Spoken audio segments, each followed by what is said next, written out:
नमस्कार दोस्तों, आप लोगों का एक बार फिर से स्वागत है हमारे YouTube चैनल MSH क्लासेस पर। दोस्तों, बहुत दिनों के बाद आज से आप लोगों का रेगुलर फिर से प्रैक्टिस सेट का क्लास स्टार्ट हो रहा है। आप लोग इस प्रैक्टिस सेट क्लास के साथ जुड़ जाएं, क्योंकि यह अब रेगुलर होने वाली है। एग्ज़ाम जब तक ना हो तब तक यह प्रैक्टिस सेट चलते रहेगा।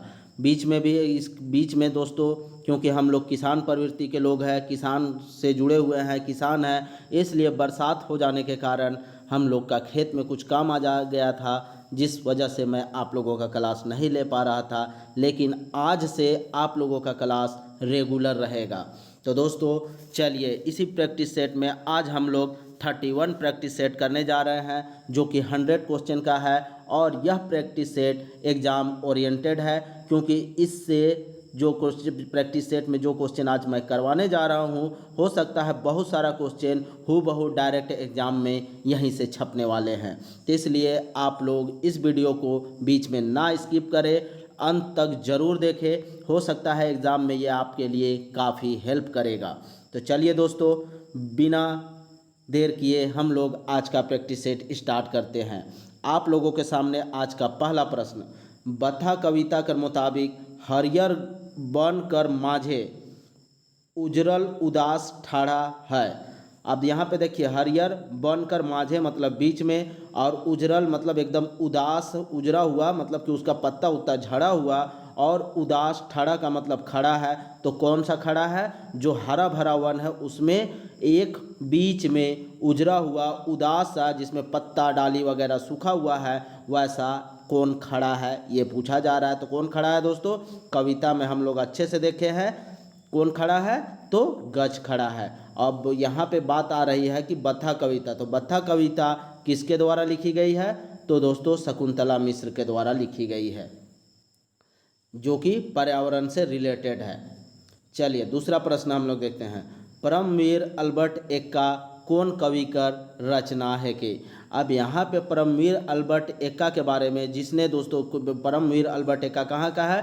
तो गुमला का निवासी था, और इन्होंने बांग्लादेश के मुक्ति संग्राम में हिस्सा लेके भारत के तरफ से हिस्सा लिया, और पाकिस्तान का दो टुकड़ा करने में महत्वपूर्ण भूमिका अदा किया। तो यही परमवीर अल्बर्ट एक्का है, और इसके बारे में एक यह कविता लिखा गया। तो यह कविता का रचना किसने किया है, ये आपसे पूछा गया है। तो दोस्तों यह शिव अवतार चौधरी के द्वारा लिखी गई एक बेहतरीन कविता है, जो कि वीर रस से संबंधित है। चलिए तीसरा देखते हैं, नल दमयंती बियाह कौन कवि कर रचना है के। नल दमयंती बियाह दोस्तों राजा नल और रानी दमयंती के बारे में है, कि उन दोनों का प्रेम कैसे होता है, और कैसे उन दोनों को प्रेम को मिलाने में हंस कैसे सहायता करता है। इस सब के बारे में इस कविता में बेहतरीन रूप से बताया गया है। तो इसमें पूछा जा रहा है कि इसका कवि कौन है जो इस तरह का बेहतरीन कविता लिखा है। तो दोस्तों यह कवि का नाम है दिक्पाल राम देवघरिया। ठीक है, चलिए नेक्स्ट देखते हैं 4 नंबर, साहित्यकार श्रीकांत का रचना जखम कौन विद्या में लिखला है। तो जखम क्या है दोस्तों? तो जखम एक कहानी है। ठीक है, जखम एक कहानी है। चलिए नेक्स्ट देखते हैं 5 नंबर, सोना न रूपा भेल कविता में मनुख मन के का तैर नचवाल जात रहे। अब मनुख, मनुख मतलब कौन हुआ? मनुष्य। तो मनुष्य सभी को किस तरह से नचवाया जाता है? तो पुतरी तैर थथक थथक नचवाया जाता था। ठीक है दोस्तों, कविता में यही बात आया है। अब यहाँ पे आपको एक क्वेश्चन पूछा जा रहा है, सोना न रूपा भेल कविता का कवि कौन है। तो कवि आपके से अगर पूछ दिया जाए तो आप लोग बताइएगा पार्थनंद तिवारी। ठीक है, चलिए नेक्स्ट हम लोग देखते हैं 6 नंबर, कवि अपन कविता सोना न रूपा भेल कविता में पानी भरल कढ़ाई में का पकाए कर बात कर रहे हैं ना। तो पानी भरल कढ़ाई में क्या दोस्तों? पुआ पकाने की बात होती है। ठीक है, पुआ पकाने की। तो आंसर क्या हो जाएगा? ए हो जाएगा। चलिए 7 नंबर देखते हैं, वन हरनी कर बेटा लोक कथा में हिरनी गांव कर बाहरे गंदूर लाइल से का मन के लाने ला। तो गंदूर सबसे क्या चीज़ को लानते हैं, या क्या चीज़ को लेके आती है? पहला ऑप्शन चेहरा मन, चेथरा मन और एक ठो फूटल तुम्बा। तो दोस्तों यही इसी को तो लेके आती है। ठीक है, तो आंसर क्या हो जाएगा, ए हो जाएगा। चलिए नेक्स्ट देखते हैं 8 नंबर।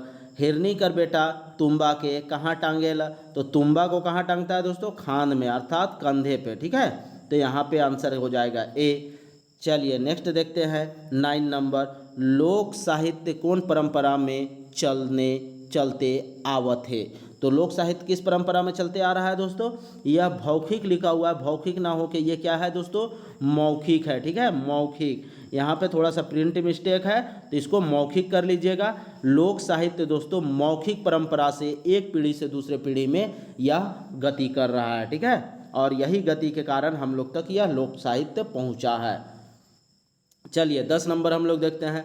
परमवीर अल्बर्ट एक्का झारखंड राज्य कर कौन गांव कर रहेक वाला वीर सपूत्र है। अब यहाँ पे परमवीर अल्बर्ट एक्का हम तो पहले ही बता चुके कौन जिला का दोस्तों, गुमला जिला का। लेकिन गुमला जिला में कहाँ के, तो गुमला जिला में जारी गांव का दोस्तों। ठीक है, जारी गांव है गुमला जिला में, वहाँ का है। अब अगर आपसे पूछ दे कि परमवीर अल्बर्ट एक्का का जन्म कब हुआ था, तो परमवीर अल्बर्ट एक्का का जन्म दोस्तों 27 दिसंबर 1942 को हुआ था। ठीक है, 1942 को हुआ था। अब अगर आपसे मृत्यु पूछ दे तो मृत्यु दोस्तों, मृत्यु भी दिसंबर में हुआ था, लेकिन कितने दिसंबर को, तो 3 दिसंबर 1971 को। ठीक है दोस्तों, तो इतना चीज़ याद रखना है आपको। चलिए नेक्स्ट हम लोग देखते हैं 11 नंबर। परमवीर अल्बर्ट एक्का कर जन्म कौन बछर हो रहे। अब अभी हम लोग देखें कौन ईस्वी में हुआ था इसका जन्म, 1942 ईस्वी में हुआ था दोस्तों। ठीक है, 1942। तो यहाँ पे 42 कहीं पे नहीं है, यहाँ पे आंसर देखिए, यहाँ 24 है, यह गलती से 24 हो चुका है, इसको 1942 कर लीजिएगा। ठीक है, 1942, तो 42 अगर कर लीजिएगा इसको 24 के जगह में, तो आंसर यही हो जाएगा, ऑप्शन ए। चलिए नेक्स्ट हम लोग देखते हैं 12 नंबर। बनकेवरा भाग 1 में पार्वती माय के का कहल जा है। तो पार्वती माय को दोस्तों क्या कहा गया है, शैलसुता कहा गया है। अब इसका जिक्र कहाँ पे आया है दोस्तों, तो गणेश वंदना में इसका जिक्र हुआ है। ठीक है, चलिए नेक्स्ट हम लोग देखते हैं 13 नंबर।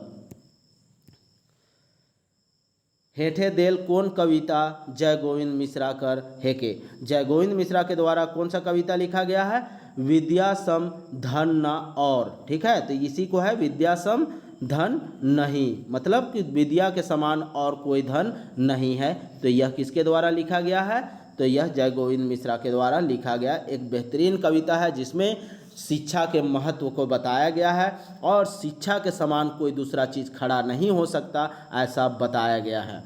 चलिए नेक्स्ट हम लोग देखते हैं 14 नंबर। कोनवे नाच के बेस तैर संचालित करे के लिए का कर आवश्यकता होवेला। कोई भी नाच है दोस्तों, उसको अगर अच्छे से संचालित करना है तो किस चीज़ की आवश्यकता होती है, ताल की आवश्यकता होती है। बिना ताल का अच्छे से नाच या नृत्य नहीं हो सकता है। ठीक है, चलिए नेक्स्ट देखते हैं 15 नंबर। मास बैसाख पुतिन दिन आए जिया जारल गे सजनी रही रही मन पछताए। प्रस्तुत गीत का है के। प्रस्तुत गीत क्या है दोस्तों, यह गीत आप देखिए यहाँ पे जिया क्या हो रहा है, जिया जारल गे सजनी, बैसाख और पूर्णिमा, बैसाख मास बैसाख में। ठीक है, बैसाख के महीना में जो उसका दिन जो है वह क्या हो रहा है, उसका जी जो है, दिल जो है वह क्या हो रहा है, जल रहा है और मन जो है वह पछता रहा है। तो यह किस प्रकार का गीत होगा, तो दोस्तों यह जो है उदासी गीत है, क्योंकि जी मचलने की बात आ रही है तो यह उदासी होगा। चलिए नेक्स्ट देखते हैं हम लोग 16 नंबर। लुइरगर कर विलोम उल्टा शब्द है। लुइरगर का मतलब बुद्धिमान, और बुद्धिमान का उल्टा क्या होता है दोस्तों, बेलूरा अर्थात बेअक्ल। ठीक है, तो बेलूरा हो जाएगा। चलिए नेक्स्ट देखते हैं हम लोग 17 नंबर। नीमर कर विपरीतार्थक शब्द है या उल्टा शब्द। ठीक है, विपरीतार्थक का मतलब होता है उल्टा, तो नीमर का उल्टा आपको बताना है। तो नीमर का उल्टा होता है एकदम कमज़ोर दोस्तों। ठीक है, आप कमज़ोर होता है तो उसका उल्टा क्या हो जाएगा, जोरगर हो जाएगा। ठीक है, जोरगर याद रहेगा। चलिए नेक्स्ट देखते हैं 18 नंबर। जे दूसर पहे ढेस लगाएला, अर्थात जो दूसरे पे हर एक चीज़ का जुर्म लगाता है उसे क्या कहते हैं, ढेसाहा कहते हैं। हर चीज़ को उसके पे पड़ने वाले भार को वह दूसरे पे टाल देता है तो उसे हम लोग ढेसाहा कहते हैं। जैसे हम लोग क्या बोलते हैं, करारोपण में देखते हैं ना दोस्तों, कर का भार किसी और पे पड़ता है, अप्रत्यक्ष कर में किसी और पे लगता है और उसका चुकाना कोई भार कोई और चुकाता है तो उसी को हम लोग क्या कहते हैं, अप्रत्यक्ष कर। तो इसी तरह से यहाँ पे ढेसाहा हो जाएगा। ठीक है, चलिए 19 नंबर हम लोग देखते हैं। लोरी कौन मधैका कर रचना है के, तो लोरी किस तरह का रचना है दोस्तों, लोरी एक प्रकार का गीत है और ये कब गाया जाता है, बच्चों को सुलाने के लिए गाया जाता है। ठीक है, तो याद होगा आप लोग भी बच्चा को लोरी गा गा के सुलाते होंगे। चलिए 20 नंबर देखते हैं। संवत 1960 माने सन 1803 ईस्वी का अकाल का वर्णन कौन गीत कविता में हुए है, तो यह आउट ऑफ सिलेबस है, बस खाली आंसर जान लीजिए, अकाल में है। ठीक है, चलिए नेक्स्ट देखते हैं 21 नंबर, यह भी आउट ऑफ सिलेबस है दोस्तों। बढ़े लागलक झारखंडे जब अनरथ घनघोर, माय कर आँख से ढरके लागलक लोटा, प्रस्तुत कविता कर कवि कौन है के। अब इस कविता का कवि कौन है ये आपसे पूछा गया है, यह भी आउट ऑफ सिलेबस है, बस आंसर जान लीजिए, CDC इसके क्या है, कवि है। चलिए नेक्स्ट देखते हैं 22 नंबर। झारखंड का कौन पहला कलाकार है जो बॉलीवुड और हॉलीवुड में संगीत दे चुके हैं। इसको भी आई कर लीजिएगा दोस्तों। ठीक है, यह GS पेपर में भी पूछा जा सकता है कि जो बॉलीवुड और हॉलीवुड दोनों में अपना संगीत दिया है उस कलाकार का आपको नाम बताना है। तो वह कलाकार कौन है दोस्तों, नंदलाल नायक है। ठीक है, नंदलाल नायक है, ऐसा व्यक्ति है जिसने बॉलीवुड के साथ साथ हॉलीवुड में भी अपने संगीत का लोहा मनवाया है लोगों से। चलिए नेक्स्ट हम लोग देखते हैं 23 नंबर। नागपुरी फिल्म कर दादा साहेब का नाम के जानल जाएला। नागपुरी फिल्म में दादा साहब के नाम से किसको जाना जाता है, तो ये आपसे पूछा गया है। तो दोस्तों धनंजय नाथ तिवारी को जाना जाता है। ठीक है, धनंजय नाथ तिवारी। आप कौन है धनंजय नाथ तिवारी, तो धनंजय नाथ तिवारी का एक कविता लिखा हुआ है दोस्तों बनकेवरा में और उस कविता का नाम है नीज करम। चलिए नेक्स्ट देखते हैं 24 नंबर। नावा चांद गोपी चांद लोक कथा में रानी बेटी से कौन भाई ब्याह करलक, तो कौन भाई ब्याह करता है दोस्तों, छोटा भाई करता है। अब छोटे भाई का नाम क्या होता है, तो गोपी चांद होता है। ठीक है, आंसर हो जाएगा ए। चलिए 25 नंबर देखते हैं। कान फूके मुहावरा कर अर्थ होवी, तो कान फूके अर्थात कान भरना। ठीक है दोस्तों, कान भरना का अर्थ क्या होता है, बहकाएक अर्थात बहकाना, किसी को बहका देना, तो इसी को हम लोग बोलते हैं कान भरना या कान फूकना।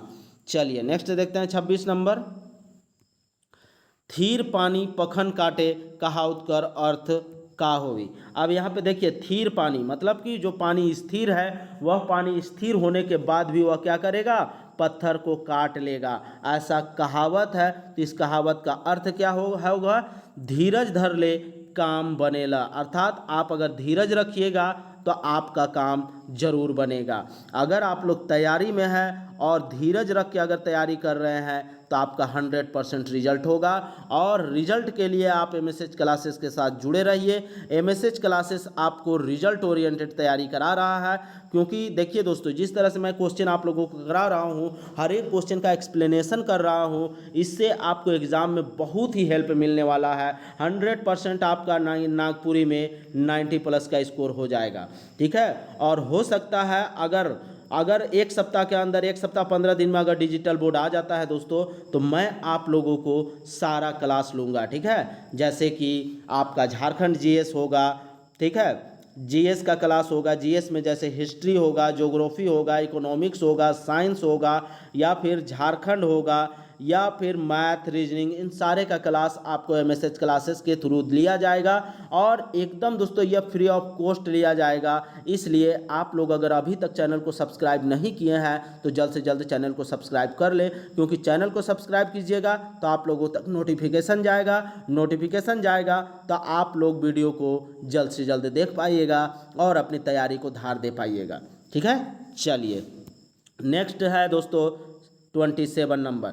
नावा चांद गोपी चांद लोक कथा में छोट भाई कर बियाह होवल बाद बड़ भाई कहाँ रहे लागलक। बियाह होने के बाद दोस्तों बड़ा भाई कहाँ रहता है, महल में ही तो रहता है, लेकिन किसी दिन काम होने के वजह से वह छोटा भाई के महल में जाता है और उसकी वाइफ को देख लेता है, उसका मन बहक जाता है। ठीक है, चलिए नेक्स्ट हम लोग देखते हैं 28 नंबर। नावा चांद गोपी चांद लोक कथा में नावा चांद भाई हरक मुँहे मुँहे का दे के चिता में आग लगाए देलक। मुंह में क्या दे के आग लगा देता है दोस्तों?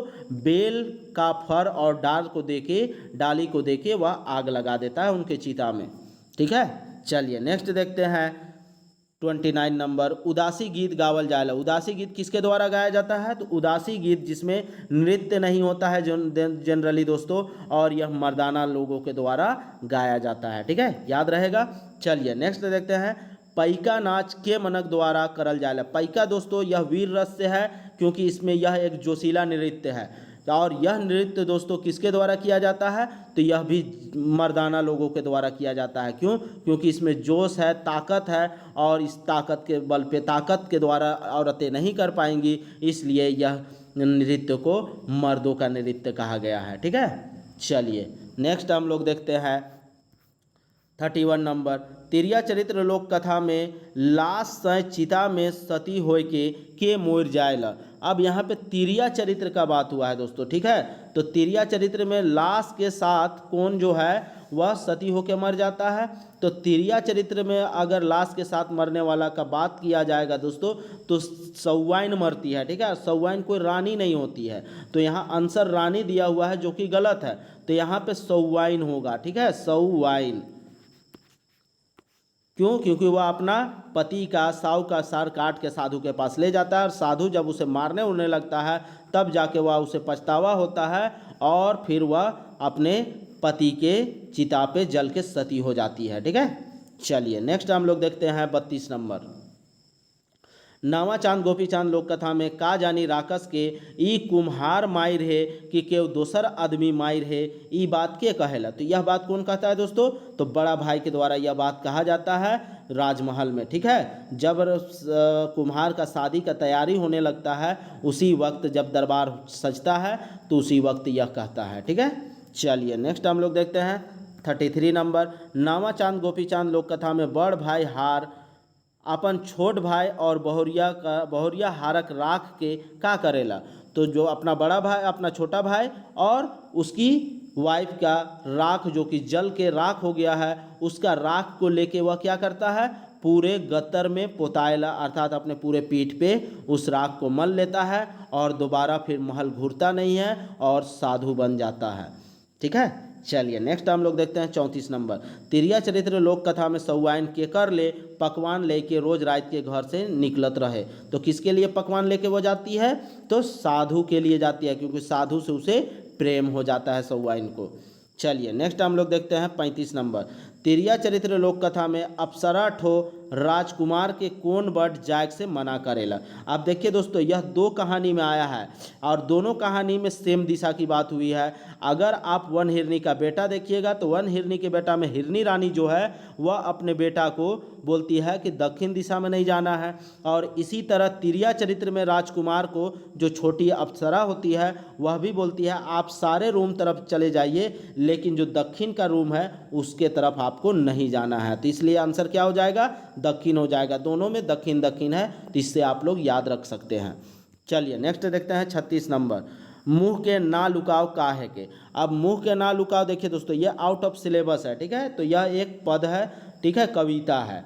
ठीक है, तो यह आउट ऑफ सिलेबस है, इसको याद भी नहीं रखना है आपको। चलिए 37 नंबर देखते हैं। मुंह के ना लुकाव कविता कर कवि कर नाव काहे के। तो कविता का कवि का नाम क्या है दोस्तों? तो सहनी उपेंद्र पाल नाहन के द्वारा यह कविता लिखा गया है, इसे भी आपको याद नहीं रखना, ये आउट ऑफ सिलेबस है। चलिए 38 नंबर देखते हैं। हेठे देल में से कौन बिसाही कहानी कर लेखक है? बिसाही कहानी का लेखक कौन है दोस्तों? ओमलता अखौरी जी है बिसाही कहानी के लेखक। ठीक है, और किस तरह से समाज की बुराई को उजागर किए हैं इस बिसाही कहानी के जरिए।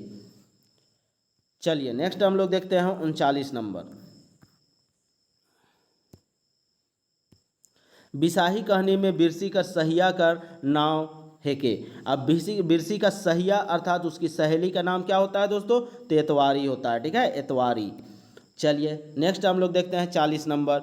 छोटकी बोहरिया लोक कथा में राजा कर कै गो बेटा मन रहे। तो कितना बेटा लोग रहता है दोस्तों? तो 7 बेटा। देखिए यहाँ पे 7 बेटा का बात हुआ है, और इन 7 की पत्नियां भी होती है। तिरिया चरित्र में कितने अप्सरा की बात हुई है? तो उसमें दोस्तों 7 अप्सरा की बात हुई है। ठीक है, चलिए नेक्स्ट हम लोग देखते हैं 41 नंबर। छोटकी बोरिया लोक कथा में दोसर दिन राजा मन फिन भूति कमाए जाए न तो घरे रहे पारी केकर रहेला। तो घर में कौन रहता है दोस्तों दूसरे दिन? पहली दिन तो बड़ी रहती है और दूसरे दिन मंझली बोहरिया रहती है, वही पकवान बनाती है। ठीक है, खाना वाना बनाने का काम मंझली का काम होता है। चलिए नेक्स्ट देखते हैं 42 नंबर। छोटकी बोहरिया लोक कथा में छोटकी बोहरिया खाए भर खुदी निकलाए के का कर देलक। खाए भर खुदी निकला के क्या करती है दोस्तों? उसे फुला देती है। ठीक है, फुलाने का अर्थ हुआ उसे भिंगा देती है, भिंजाए देवल है। ठीक है, उसे पानी में भिगो देती है। चलिए नेक्स्ट हम लोग देखते हैं 43 नंबर। नावा चांद गोपी चांद लोक कथा में राकस कर आवेग डहर में का के गाइड दे रहा है। तो का के चीज़ को गाड़ दिया जाता है दोस्तों? तो दवा को गाड़ दिया जाता है। ठीक है, दवा गाड़ दिया जाता है। चलिए नेक्स्ट देखते हैं 44 नंबर। 7 भाई एक बहन लोक कथा में 7 टोका गगरी कैर के पानी लाने के भेजलाएँ। तो 7 गो घड़ा को 7 को छेद करके किसको पानी लाने के लिए भेजा जाता है? तो दोस्तों छोटा जो भाई होता है उसे भेजा जाता है। तो आंसर क्या हो जाएगा? बी हो जाएगा। चलिए नेक्स्ट देखते हैं 45 नंबर। 7 भाई एक बहन लोक कथा में डाड़ी में जाए के छोट भाई हार का करे लागलक। तो डाड़ी में जाने के बाद छोटा भाई क्या करता है? सबको पता है, वह रोने लगता है। रोना को ही दोस्तों नागपुरी में कांदे कहते हैं। ठीक है, तो वह कांदने लगता है। चलिए नेक्स्ट हम लोग देखते हैं 46 नंबर। नावा चांद गोपी चांद लोक कथा में राकस जैसे जैसे गांव के नजका लग तैसे तैसे उकर मन का होवे लागलक। तो उसका मन क्या होने लगता है दोस्तों? तो उसका मन व्याकुल होने लगता है। ठीक है, व्याकुल होवे लागलक। चलिए नेक्स्ट देखते हैं 47 नंबर। छोटकी बोहरिया लोक कथा में छोटकी बोहरिया काम खत्म कर के बारी बट ले का तोड़ लानलक और तियन रांधलक। तो क्या तोड़ के लाती है दोस्तों? तो साग तोड़ के लाती है। अब देखिए यहाँ पे साग 2 जगह आया है। एक अगर देखा जाए तो 7 भाई एक बहन में आया है और छोटकी बोहरिया में भी आया है। ठीक है, याद रहेगा आप लोगों को। चलिए नेक्स्ट देखते हैं हम लोग 48 नंबर। वसुधा के देवही जीवन कविता कर रचना के है कै। ठीक है, रचनाकार के है कै दोस्तों? तो यहाँ वसुधा के देवही जीवन, तो वसुधा के देने जीवन में सहेगा वो बहुत। ठीक है, तब जाके उसे जीवन मिलेगा जब वह सहेगा। तो यहाँ पे सहनी उपेंद्र पाल नहन है। चलिए नेक्स्ट देखते हैं 49 नंबर। लोकगीत कर विशेषता होवेला। तो लोकगीत का विशेषता क्या होता है दोस्तों? कि लोकगीत का विशेषता होता है कि उसका रचनाकार जो होता है वह अज्ञात होता है। ठीक है, अज्ञात उसका कवि होता है। नेक्स्ट देखते हैं 50 नंबर। बियाह में कौन राग कर गीत गावल जाएला। तो बियाह में दोस्तों बियाह से 1 सप्ताह पूर्व ही क्या गीत गाया जाता है? तो डमकच गीत गाने का रिवाज है। डमकच में मैं आप लोगों को बता चुका हूँ। अगर आप लोग को इसमें भी दिक्कत है तो आप PDF लेके पढ़ सकते हैं। ठीक है, चलिए नेक्स्ट देखते हैं 51 नंबर। वसुधा के देवही जीवन कविता कर कवि कर जन्म कौन बछर होए है। अब वसुधा के देवही जीवन किसके द्वारा लिखा गया है? तो सहनी उपेंद्र पाल नहन के द्वारा लिखा गया है। अब सहनी उपेंद्र पाल नहन का जन्म कब हुआ था ये आपसे पूछा गया है, कौन ईस्वी में हुआ था? तो 1930 ईस्वी में हुआ था। ठीक है, याद रहेगा। चलिए नेक्स्ट देखते हैं। कवि अपन कविता विकट समस्या कर माध्यम से कय मधैका कर विकट समस्या के बताए हैं। अब यहाँ पे पहले तो विकट समस्या क्या है? तो विकट समस्या एक कविता है। यहाँ पे कविता तो लिखा गया है, लेकिन यह कविता किसके द्वारा लिखा गया है? जब इंसान के पास समस्या की घड़ी छा जाती है इंसान के पास, तो उसका जो चेहरा का रंग जो है वह उड़ने लगता है, अर्थात काला पड़ने लगता है। तो इससे आप लोगों को ट्रिक लगा के याद कर लेना है। काली कुमार सुमन के द्वारा विकट समस्या कविता लिखा गया है। अब इस विकट समस्या कविता में कितने प्रकार की समस्या का बताया गया है? तो दोस्तों 3 प्रकार का समस्या बताया गया है। अब यह कौन कौन सा समस्या है? तो सर्वप्रथम समस्या है वह है अशांति है, दूसरा समस्या है वह भ्रष्टाचार है, और तीसरा समस्या बताया गया है महंगाई को। ठीक है, तो यह तीनों समस्या बताया गया है विकट समस्या में। चलिए नेक्स्ट हम लोग देखते हैं 53 नंबर। ढांगा शब्द कर विलोम शब्द है। अब ढांगा का मतलब क्या होता है दोस्तों? लंबा होता है। ठीक है, अब लंबा शब्द का उल्टा क्या हो जाएगा? ठेपरा हो जाएगा। ठीक है, हम लोग देहात में उसको ठेपरा कहते हैं और उसको थोड़ा सा नागपुरी भाषा में सुधार के ठेपचा कहा जाता है। ठीक है, तो ठेपचा हो जाएगा। चलिए नेक्स्ट हम लोग देखते हैं 54 नंबर। छोटकी बोहरिया लोक कथा में छोटकी बोहरिया भूसा खुदी और नी कुटाल धान से सब कोहिया भाड़ा दौरा ओढ़िया और नाचू मन के का कर देला।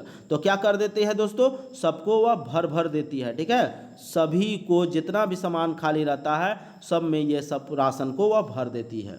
चलिए नेक्स्ट देखते हैं 55 नंबर। छोटकी बोहरिया लोक कथा में वन से घर घुरल बाद छोटकी का देखेला। वन से घर घूरने के बाद छोटकी क्या देखती है, तो सब गाल फुलाए दे हैं। जितनी उसकी गोतनी लोग होती है वह सब उससे क्या होती है, रूठ जाती है, क्योंकि छोटी जो होती है वह अपने सास ससुर से बहुत ज़्यादा क्या करती है, लगाव रखती है, उन लोगों का ख्याल करती है और इसी जलन से बाकी गोतनी जो है वह उससे रूठती है, गाल फुला लेती है। ठीक है, चलिए नेक्स्ट हम लोग देखते हैं 56 नंबर। छोटकी बोहरिया लोक कथा में छोटकी वन भितरे छोटका कर जांग में मूड़ राख के निंदाए गेलक। खन दुल्हार का करला, जब वह छोटी को नींद आ जाता है उसके जांग पे, तो उसके बाद उसका पति जो है छोटका वह क्या करता है, छोड़ के चल देलक। ठीक है, उसको वहीं पे उसका सर को रख देती है, जमीन रख देता है जमीन पे और उसे वन में ही छोड़ के वह घर लौट जाता है। ठीक है, तो आंसर क्या होगा, ऑप्शन बी। चलिए नेक्स्ट देखते हैं 57 नंबर। नीम तीता कहनी में राघव कर माए का के बांटे के मना करेला। किस चीज़ को बांटने के लिए मना करती है, तो नीम डांड को बांटने के लिए मना करती है। बोलती है कि जब तक मैं जिंदा हूँ तब तक इसमें खेती को किसके द्वारा किया जाएगा, बड़ बेटा अर्थात राघव बाबू के द्वारा ही किया जाएगा। चलिए नेक्स्ट देखते हैं 58 नंबर। बनकेवरा भाग 1 में कौन मधैका कर रचना मन संकलित करल जा है। अब देखिए बनकेवरा जो है दोस्तों, बनकेवरा भाग 1 उसमें क्या है, तो उसमें गद और पद दो ही है। अब यहाँ पे बहुत सारे स्टूडेंटों को पहले कन्फ्यूजन होता था कि दोस्तों हम लोग को क्या नहीं पढ़ना है, हम लोग को ये नहीं पढ़ना, निबंध नहीं पढ़ना है, हम लोग को नाटक नहीं पढ़ना है, इस तरह से उन लोगों को दिक्कत हो रही थी। लेकिन दोस्तों हम पहले ही आप लोगों को बता चुके थे, जो गद्य भाग है तो गद्य में नाटक निबंध ये सब संस्मरण लेख ये सब निबंध ये गद्य भाग में आ जाता है। ठीक है, तो बनकेवरा किस में है, गद्य और पद। पद में कविता आता है और बाकी में आपका गद्य आ जाएगा।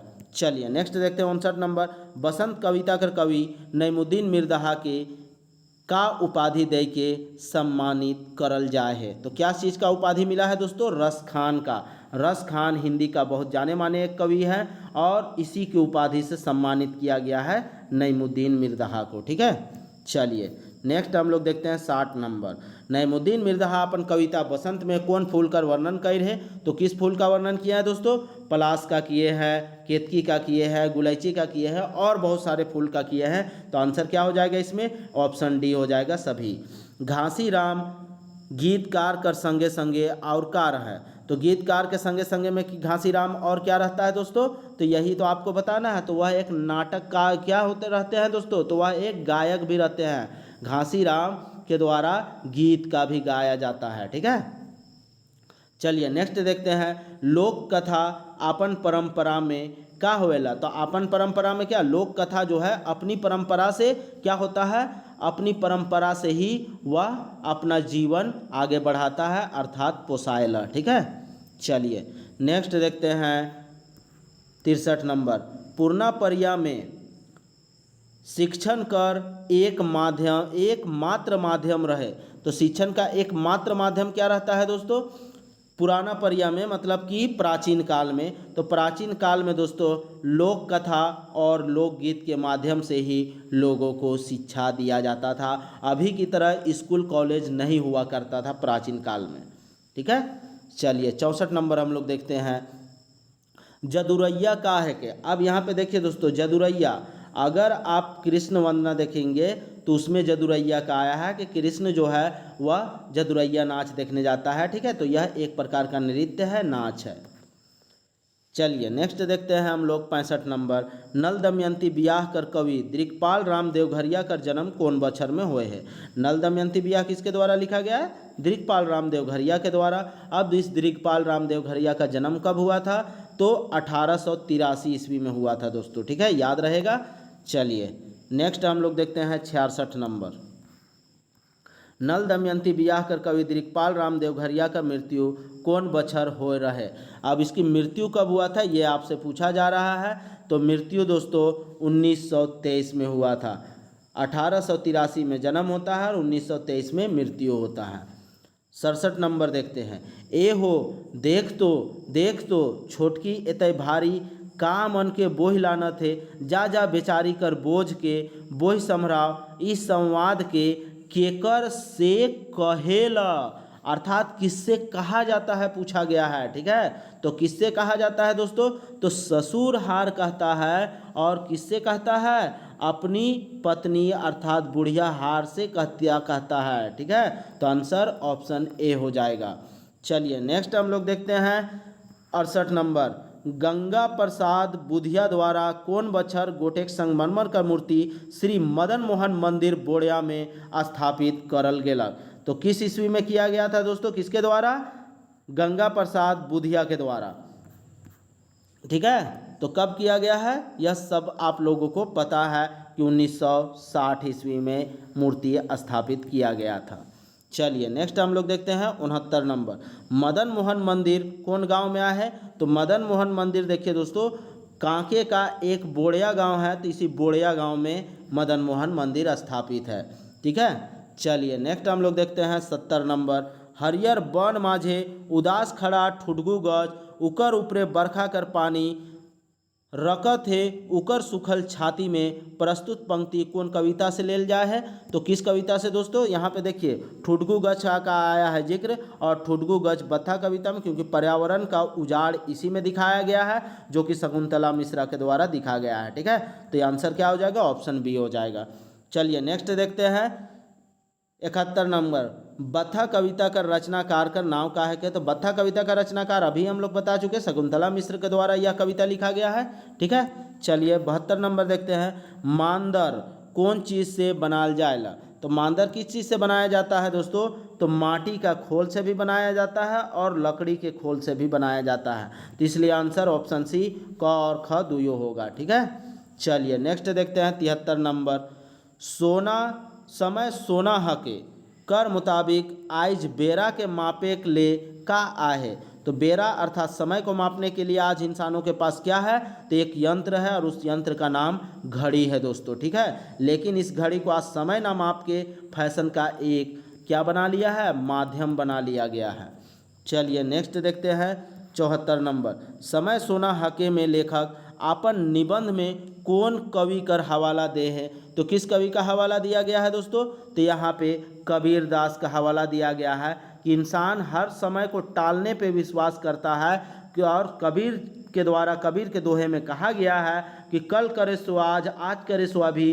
ठीक है, तो ये वाला बात कहा गया है, लेकिन इंसान जो है समय को बार बार टाल रहा है। चलिए नेक्स्ट देखते हैं 75 नंबर।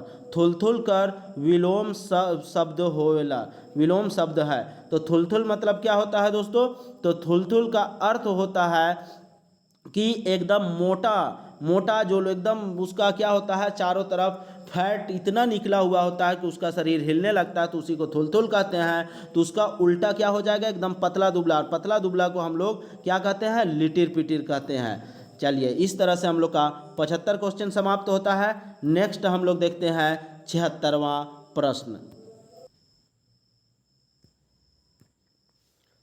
छोटकी बोहरिया लोक कथा में छोटकी कर गोतनी हार मन पतई दतून लेके कहाँ पहुँचे ना। अब पतई दतून लेके कहाँ ये लोग पहुँचते हैं, ये आपसे पूछा जा रहा है। तो कहाँ पहुँचते हैं दोस्तों, तो छोटकी कर महल में पहुँचते हैं। ठीक है, छोटकी का जो महल होता है, क्योंकि छोटकी को उसके पति के द्वारा वन में छोड़ दिया जाता है और बाद में वह क्या बन जाती है, रानी बन जाती है, और उसका महल अपना होता है। ठीक है, और उसका बेटा का नाम, छोटकी का बेटा का नाम क्या होता है, यह आप लोग कमेंट करके बताइएगा। चलिए 77 नंबर देखते हैं। वसुधा के देव हुई जीवन कविता कर कवि कर मुताबिक कौन महीना कर आते हैं प्रकृति में आनंद कर संचार हो जाएला। तो किस महीना का आते ही आनंद का संचार होने लगता है दोस्तों, तो आषाढ़ महीना, क्योंकि आषाढ़ से ही दोस्तों क्या होता है, बारिश शुरू हो जाता है। चलिए नेक्स्ट हम लोग देखते हैं 78 नंबर। कवि अपन कविता वसुधा के देवही जीवन में के जीवन देवे कर बात करे ना। तो किसको जीवन देने का बात किया जाता है दोस्तों? वसुधा के। और वसुधा का मतलब होता है धरती। ठीक है, वसुधा का अर्थ क्या होता है? धरती होता है। ठीक है, तो धरती को जीवन देने की बात कर रहे हैं। चलिए 79 नंबर देखते हैं। वन हिरनी कर बेटा लोक कथा में राजा विक्रमदित्य कौन वन में शिकार खेले गेला। तो राजा विक्रमदित्य राय जो है वह किस वन में शिकार खेलने के लिए जाते हैं दोस्तों? अखंड वन में। ठीक है, अखंड वन में। जबकि तिरिया चरित्र में जो नवाचांद और गोपी चांद कहानी में वह लोग जब शिकार खेलने जाते हैं तो किस वन में? तो नंदन वन में जाते हैं खेलने। ठीक है, याद रहेगा। चलिए 80 नंबर देखते हैं। प्रफुल्ल कुमार राय कौन साहित्यकार से प्रेरित हो के नागपुरी भाषा में रचना करे और कर लाए। तो किससे प्रेरित हुए थे दोस्तों? तो राधा कृष्ण से प्रफुल्ल कुमार राय प्रेरित हुए थे। ठीक है, राधा कृष्ण से। चलिए 81 नंबर देखते हैं। प्रफुल्ल कुमार राय कर आबा कर का नाम रहे। अब उसका आबा का मतलब क्या हुआ दोस्तों? पिताजी। ठीक है, उनके पिताजी का नाम क्या था? तो उनका पिताजी का नाम दोस्तों राम किशोर राय रहता है। ठीक है, प्रफुल्ल कुमार राय के पिताजी राम किशोर राय रहते हैं। चलिए 82 नंबर देखते हैं। कवि अपन कविता विकट समस्या में पहिल समस्या रूपे का बताया है। तो पहला समस्या किसको बताया गया है दोस्तों? विकट समस्या किसके द्वारा? काली कुमार सुमन के द्वारा। तो पहला समस्या अशांति को बताया गया है। ठीक है, अशांति जो होता है वह पहला समस्या है। दूसरा देखते हैं दोस्तों 83 नंबर। कवि अपन कविता आह्वान में केकर नियर लहर लहर के जागे कर आह्वान करे न।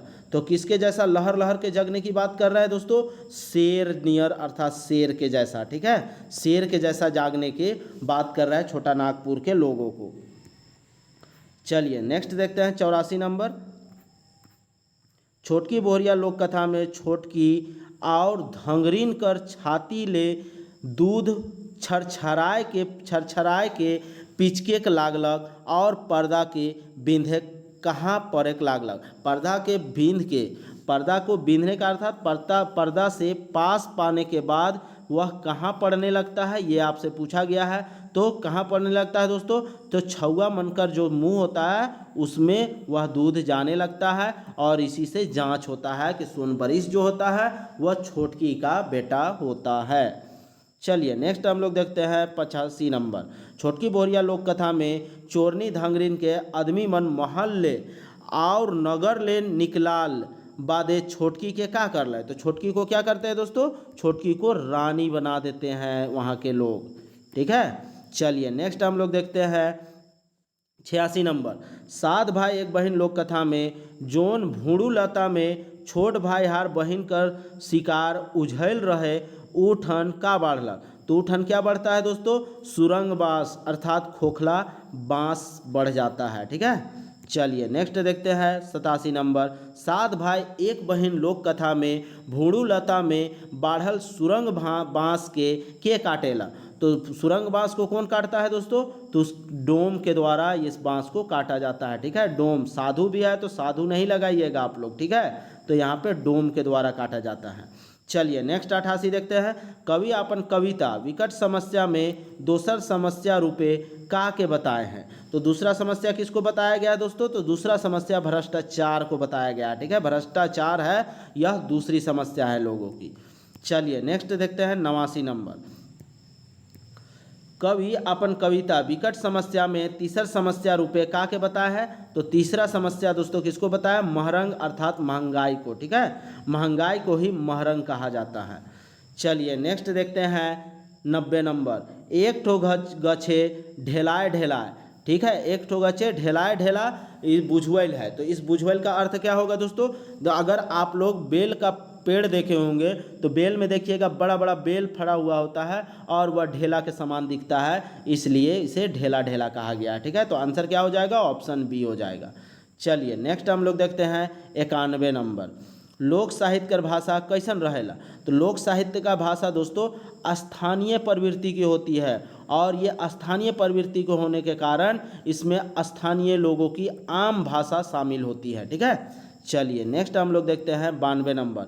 फगुआ पुछारी गीत कर तुलना केकर से करल जा है? यह आया हुआ क्वेश्चन है दोस्तों, JSSC के द्वारा यह पूछा हुआ क्वेश्चन है। ठीक है, तो फगुआ पुछारी जिस तरह से कव्वाली में दोस्तों क्या होता है, एक सवाल करता है उसका जवाब अगला देता है, उसी तरह से फगुआ पुछारी में भी होता है। ठीक है, तो आंसर क्या हो जाएगा? ऑप्शन डी हो जाएगा।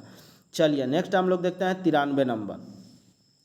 ओह आब हमर का होवी, कैसन वाक्य है के? अब यहाँ पे देखिए यह कैसा वाक्य, ओह आ गया है बात। ठीक है, और ओह जहाँ पे आ जाता है ना, अचानक निकलने वाला बात आ जाता है, यह विस्मयादि बोधक होता है। ठीक है, तो विस्मयादि बोधक शब्द है ओह। चलिए नेक्स्ट देखते हैं 94 नंबर। गौना कर मौका पहे कौन गीत गावल जाएला? गौना क्या है दोस्तों कि जब ब्याह हो जाता है और ब्याह हो जाने के बाद विदाई नहीं होता है और क्या होता है, पत्नी को उसी के घर में छोड़ दिया जाता है, मायके में ही छोड़ दिया जाता है, और गौना के समय ही क्या होता है, उन लोगों का विदाई होता है। तो उसमें कौन सा गीत? तो यह ब्याह से संबंधित है, इसलिए ब्याह गीत गाया जाएगा। ठीक है, चलिए नेक्स्ट हम लोग देखते हैं 95 नंबर।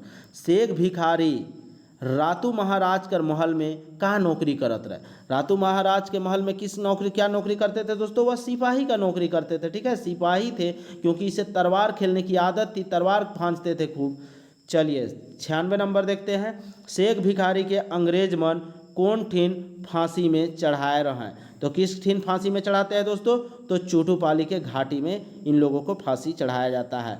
अब देखिए दोस्तों यहाँ पे विवाद है, लेकिन अगर नागपुरी में आपसे पूछे तो चूटूपालू ही लगाइएगा, लेकिन झारखंड जीएस में अगर चूटूपालू और अगर आपको टैगोर हिल दोनों दिया हुआ रहे तो एक्चुअल में तो दिया गया है चूटूपाली टैगोर हिल में, और टैगोर हिल में देने के बाद उसे चूटूपाली की घाटी में टांग दिया जाता है। ठीक है, तो यहाँ पे आप कंफ्यूज होइएगा, तो इसलिए यहाँ पे ध्यान कि अब अगर इस तरह का क्वेश्चन आएगा तो उसमें फिर आगे देखा जाएगा, लेकिन नागपुरी में हम लोग को चूटूपाली ही को आंसर लगाना है। चलिए नेक्स्ट हम लोग देखते हैं 97 नंबर। ब्याह संस्कार कर बाद सबसे ज़्यादा महत्वपूर्ण संस्कार क्या है के? तो ब्याह संस्कार के बाद में अगर देखा जाए तो सबसे महत्वपूर्ण संस्कार जो है दोस्तों वह जन्म संस्कार होता है। ठीक है, जन्म संस्कार को बड़े ही धूमधाम से मनाया जाता है। चलिए 98 नंबर देखते हैं। बन हिरनी कर बेटा लोक कथा में हिरनी के अपन छोड़ा छुआ कर बाप बताएला? तो किसको अपना बच्चा का बाप बताता है? तो यहाँ पे राजा विक्रमादित्य राय को बताया जाता है। ठीक है, विक्रमादित्य राय को। चलिए नेक्स्ट देखते हैं 99 नंबर। वन हिरनी कर बेटा लोक कथा में अहिर कौन रात हिरनी कर सच जानेला? तो किस रात में सच जानता है दोस्तों? तो चौथा रात में। ठीक है, चौथा रात याद रखिएगा, यह क्वेश्चन आने वाला क्वेश्चन है, डायरेक्ट छपने वाला क्वेश्चन है। चलिए नेक्स्ट देखते हैं 100 नंबर। सीतक बूंद कविता कर कवि भुवनेश्वर अनुज कर जन्म कौन बछर हो रहा है? किस ईस्वी में हुआ था? तो 1936 ईस्वी में होता है दोस्तों भुवनेश्वर अनुज का जन्म। तो इस तरह से हम लोग का आज का 100 क्वेश्चन का प्रैक्टिस सेट समाप्त होता है। दोस्तों यह सेशन आप लोगों को कैसा लगा? अगर यह सेशन पसंद आया दोस्तों तो वीडियो को लाइक कर दीजिएगा, शेयर कर दीजिएगा, और अभी तक अगर चैनल को सब्सक्राइब नहीं किए हैं दोस्तों तो प्लीज़ करके आप लोग चैनल को सब्सक्राइब कर ले, क्योंकि अभी इस चैनल के माध्यम से आप लोगों को बहुत ही अच्छे तरीके से इस तरह से तैयारी कराया जाएगा कि आप हर हाल में आपका CGL क्रैक होगा। और CGL के लिए अगर आप लोगों को कहीं जाने की ज़रूरत नहीं है, और ख़ास करके JSSC के जितनी भी वैकेंसी आई है उसके लिए आपको कहीं भी जाने की ज़रूरत नहीं है। या MSH क्लासेस आप लोगों से वादा करता है कि सारा तैयारी MSH क्लासेस आप लोगों को करवाएगा। बस आप लोग धीरज रखिएगा, आपको सफलता अवश्य मिलेगा। ठीक है दोस्तों, और सफलता मिलने के लिए आपको MSH क्लासेस के साथ जुड़ना होगा और चैनल को सब्सक्राइब करना होगा, तब आप तक नोटिफिकेशन पहुंचेगा तो आप वीडियो को देख पाइएगा, और देख पाइएगा तो अपनी तैयारी को धार दे पाइएगा। और जब तैयारी को धार दे दीजिएगा तो आप अच्छा स्कोर कर लीजिएगा, और अच्छा स्कोर करने के बाद आप CGL क्रैक कर दीजिएगा, और CGL क्रैक करने के बाद आपको जॉब मिल जाएगा। तो फाइनल मेरा क्या टारगेट है दोस्तों, आप लोगों को जॉब दिलाना, और जॉब दिलाने के लिए ही मैं आप लोगों के लिए इतना मेहनत कर रहा हूं। और इस मेहनत के एवज में मैं सिर्फ आप लोगों से एक ही डिमांड करता हूं कि आप चैनल को सब्सक्राइब कीजिए और ज़्यादा से ज़्यादा लोगों तक शेयर कीजिए। ठीक है दोस्तों, चलिए कल इसी समय मैं फिर आप लोगों को नेक्स्ट प्रैक्टिस सेट के साथ मिलता हूं। तब तक के लिए इजाज़त दीजिए। जय हिंद, जय झारखंड, जोहार।